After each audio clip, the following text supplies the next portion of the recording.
Hello and welcome to this edition of Big Scott 35. This is the Saturday edition, 12/10/22. So we're getting deep into the holiday season now. People are busy. Things like hobby get put in the back burner as more things in life are more important. Probably already started that earlier than this. And, as luckily gas prices are cut, well, not luckily, as we should have, our gas prices are coming down. So that are kind of we're gauging everything off of that. So hopefully we're getting better within the world, on the right path, financially, at least. But this is not a political show, and we're not going to chat about that. I just want to point some things out. First off, I told you I wanted to talk a little bit about what's going on my screen. I even brought it up to Nats, man. The blue thumbs up. I just wanted to let people know a little backstory on that in our group chat. Nats man loves to use it. JD, our buddy, who has his own channel, JD Sports Cards. Great channel.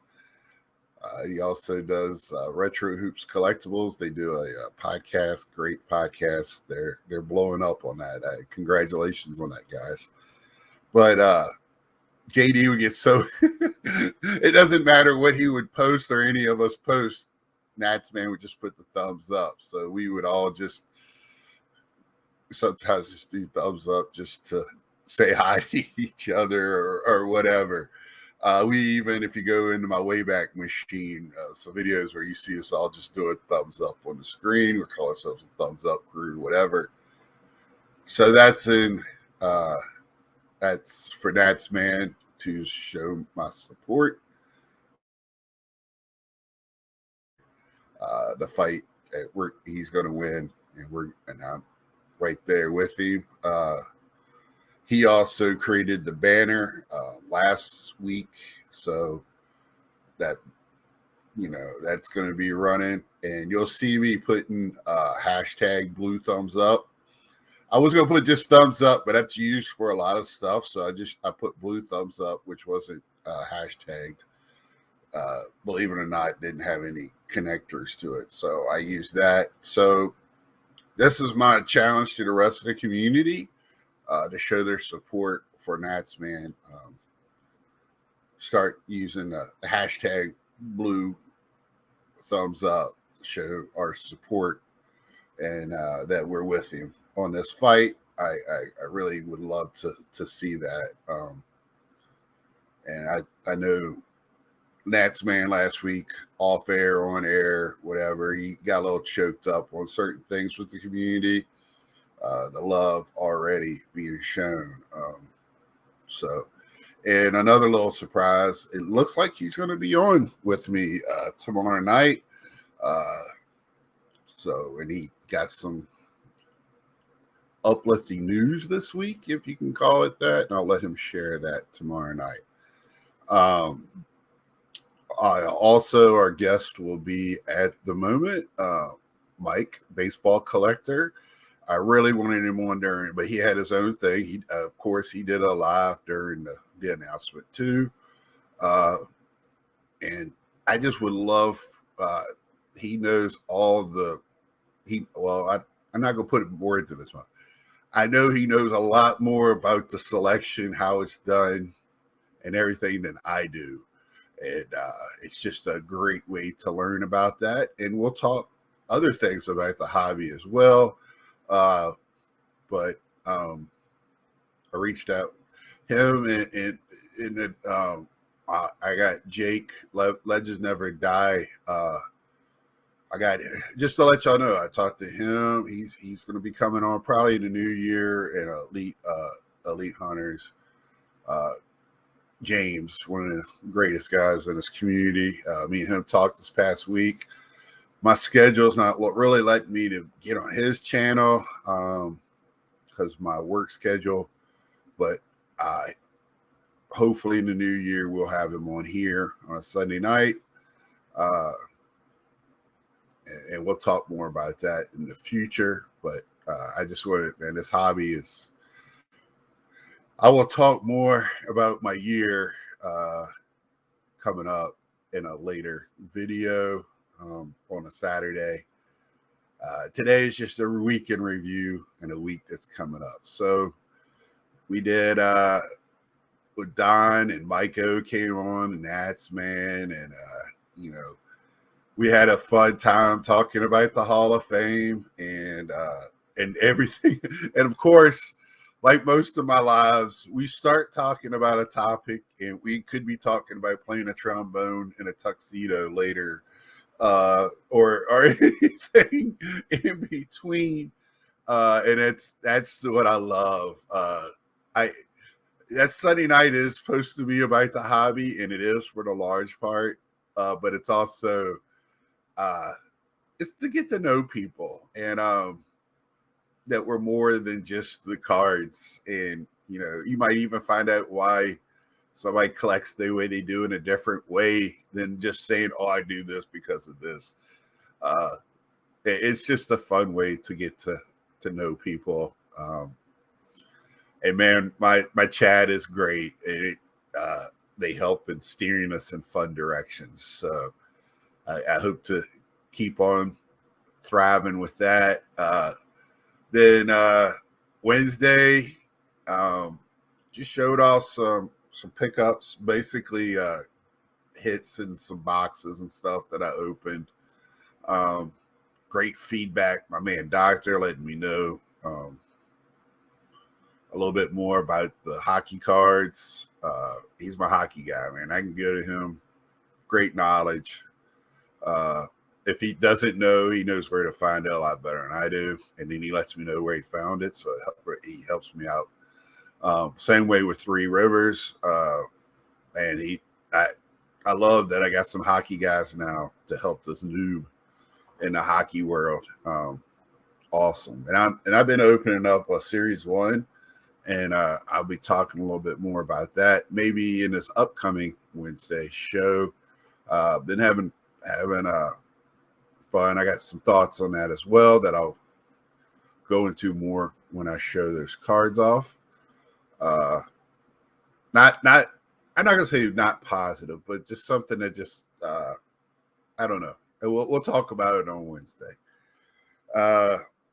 Then let's see, Thursday, my Nerdy Thursday. Getting some great feedback on that. Seems like people really look forward to seeing that one when I put it up. It's different. It's different for my channel, and I think it's different from channels that people subscribe to me see. So if they're into things like I am, it's just fun to watch, fun to comment on, and just to see a different part of me. And that's what I love doing. Talked about Dreamcast. And a little bit about that. Just gave a little overview of the Dreamcast and some of my thoughts on it. Still love playing it to this day. And like I said, I think it was before its time. And there's a community out there for it. But now on to today. Today I'll be showing some King Griffey. When people saw my albums, they were asking, hey, why don't you do some album reviews? And it's just, about my albums, there's really no rhyme or reason how I keep the players together, of course, but I go in with a thought process, and that changes from as I'm putting them in. I don't really want to take them out of the pages and put them back. So when they're in, they're pretty much in. So when I get new stuff, the thought idea I had before kind of goes out the window, and I just kind of make it just want to look as good as best I can, appealing to the eye. But we'll get to that in a minute. And this week coming up, I'll have my Wednesday show again. I'll be showing off some, not really showing off, just showing some hits. Uh, like I said, I'll probably show another stack of stuff I've opened coming in, things like that. Like, I didn't buy cards in November, but man, I had, I had a bunch of blasters that I had stockpiled to get me through the month. So I don't think I didn't do anything in November. I even had a couple boxes come in that I ordered in October for, how my way it goes with me and Tops, stuff come in from Tops. So I had plenty to do. And then I'll do Thursday. Really don't know yet. It's kind of one of those things where I have so much that I have never touched on that I think through it. I probably will be talking on a TV show, and yes, it'll be Star Wars. So that will be, I know one thing that I'll be talking on that my buddy Wesker Griff brought up to me. So we'll be talking about that and thoughts, and hopefully we can, some people share their thoughts on it if they watched it, or maybe I could turn you on to the Star Wars world through this TV show. And then let's see, and then that's pretty much the week. I'm really looking forward to Sunday night. Mike's been on before. Mike is a very easygoing person to interview, and he's not shy about his opinions, and that's great. And he's very knowledgeable. So we'll be talking about that. Everything from Hall of Fame, vintage stuff, which you can't talk with Mike. 3 things that you're going to end up talking when you talk with Mike is going to be Hall of Fame, vintage stuff, and PSA. So those 3 things we'll touch on. And Mike's bigger than that, and I will surprise him with a couple other questions that when we get there, and because he is very much more than that, and Mike's great for this community in so many different ways. So let's get on to what we're here for today. I'm going to show you some King Griffey, so just hang on. Excuse everything that's around us. I'm always working on stuff, always have projects going on. This is my Griffies. You'll notice I don't have the rookies in here. They are sleeved and have them ready to whenever I want to get them graded. So even though I already have them graded, if I ever want to get them graded, sell them, whatever, trade, whatever. And also, they might be the ones that I get grades, and they might be not as nice as the other ones. So I have to go back through. I keep a box of stuff that I look through for grading. Actually, I have 2 boxes. They're put in order of importance of grading. But a lot of times I don't get to that box because the newer stuff, or I'm getting the sets graded and whatever. So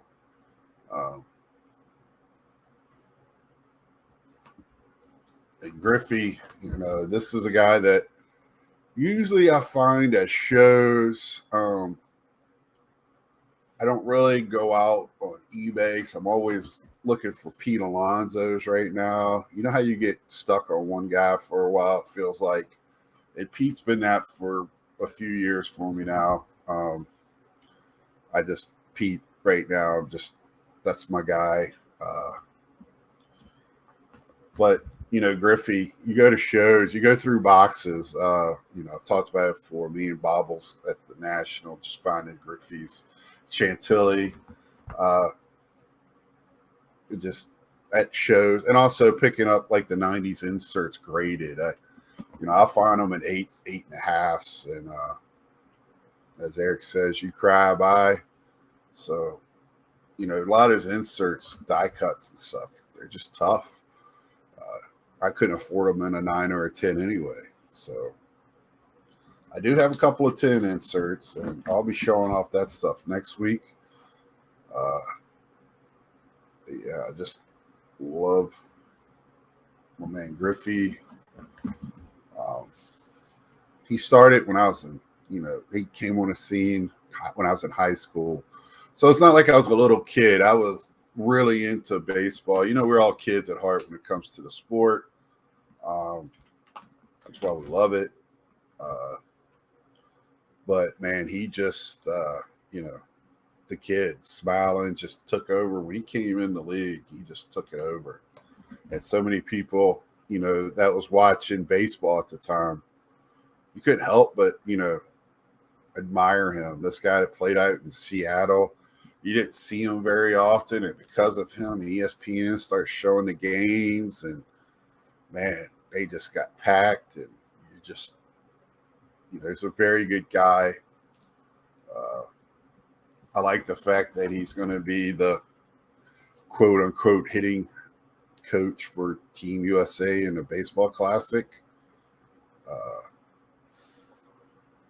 which I heard man, I know U.S. has a good lineup, but, man, I heard the Dominican Republic lineup yesterday or day before.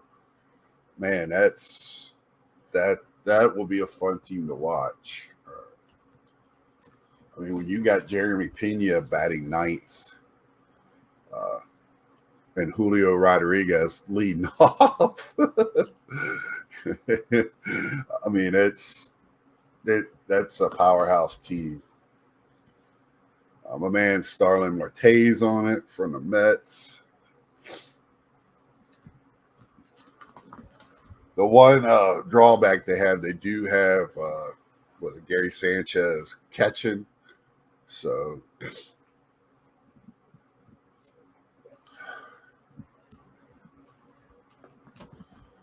but man, that's a stacked team. And the Asia teams are going to be good. Those guys, they play together. They're just so strong knit, very disciplined. How they play. The Japanese team, Korean team is going to be good too. And you'll see some of the guys from, I wonder if Shohei is going to play for Japan. I haven't heard anything. It's the pitching is the only thing that really worries me, man. I love that design. 74. That's just a fun.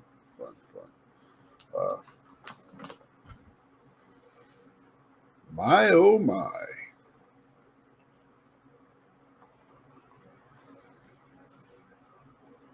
Great picture. Great.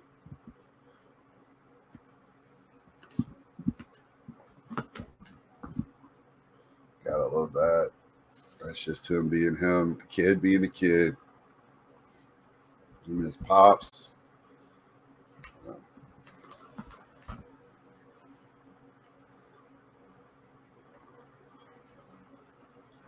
And you see, I have plenty that I can pick up. I mean, and I'll show you the graded stuff next week in autos.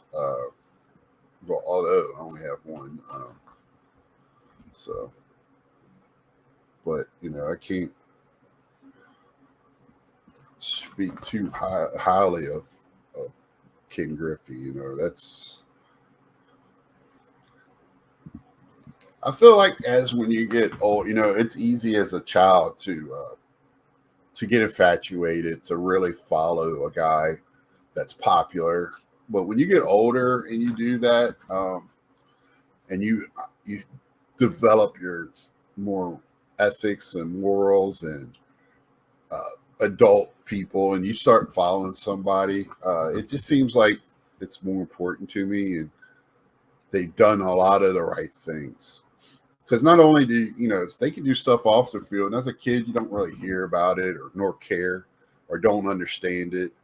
But as an adult, you you understand it. And so, those types of things can turn you off on a player.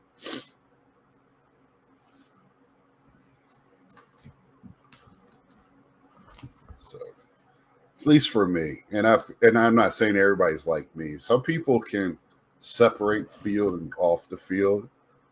Um, you know, and I guess I'm kind of talking out of both sides of my mouth because I think Schilling should be in the Hall of Fame, but that doesn't mean I like Schilling. I don't care for the person, but that doesn't matter when it comes to me to the Hall of Fame. Is what you've done in the field.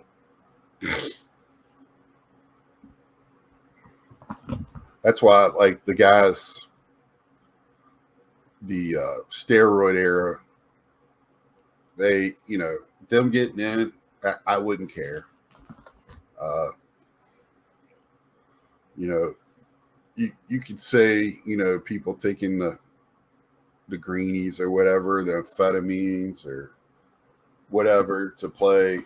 There's always trying to get an edge, and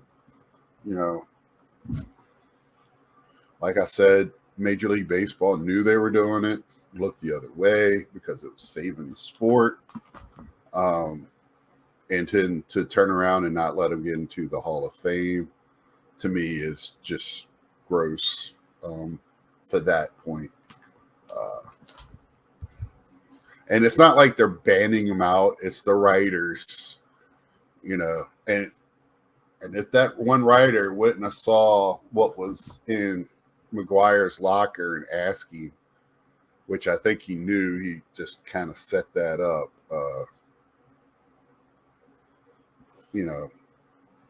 They would have lit a moot point. Maybe baseball could have handled it quiet. People can look at certain players and go, "Oh, they know they were doing it," but I can tell you right now, there was a lot of minor leaguers doing it, and they never made the majors. So it's still a component of the game that you've got to have the talent. Now, did it help them prolong them, get over injuries? Sure. Did it add? I think they said 10 feet to fly balls on an average, they thought, which I don't know how they can measure that. I'm sure it was some scientific method. But also at the same time, ballparks were bringing fences in. And as you get older, the experience you have and how you approach things get better, if you stay disciplined. And these guys, this is, some of these guys, that's their craft. I mean, look what Pujols did this year. I mean, if we were in the steroid area, or just if that happened during the steroid area, everybody would have been saying, "Oh, he was juiced this year," because just what he did. Just what he did this year was miraculous for his age. Some people think he's even older. He went. Oh, all right. You probably you might hear me going, "Oh no," or something. I had to stop and come back. Knocked over a drink. Hopefully I diverted anything bad, but here's one of those ones that everybody likes. I love those motion cards. Love Upper Deck. I think I've mentioned that once or twice on videos.